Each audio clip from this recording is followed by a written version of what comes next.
يرى بعض اليهود المتشددين أن أفضل وقت لتحقيق هدف إسرائيل الكبرى هو الآن، لأن قوى اليمين الأصولي المتشدد اليهودي والمسيحي والشيعي والسني بتتفاعل على نحو يعطي لإسرائيل فرصة تاريخية، لأن اليمين الأصولي المتشدد اليهودي في إسرائيل واليمين الأصولي المسيحي المتشدد في أمريكا المسيطران على السلطة في إسرائيل وأمريكا يتمتعان بقدرات فائقة عسكريا ضد تحالف اليمين الأصولي المتشدد الشيعي في إيران والسني في فلسطين.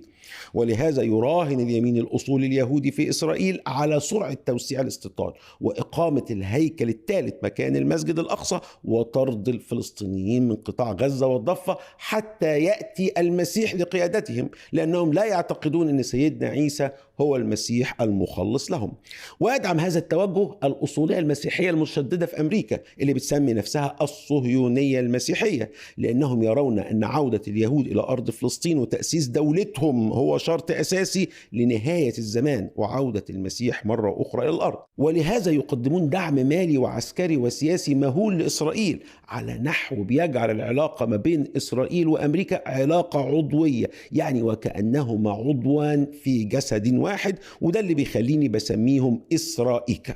أما الأصولية السنية المتمثلة في حماس والأصولية الشيعية المتمثلة في إيران فإنهما يتفقان على أن الصراع مع إسرائيل هو صراع ديني، برضه صراع ديني على أرض إسلامية يجب تحريرها بالكامل من الاحتلال، والطريق إلى ذلك هو الجهاد المسلح ضد قوى الاستكبار والاستعمار الصهيوني.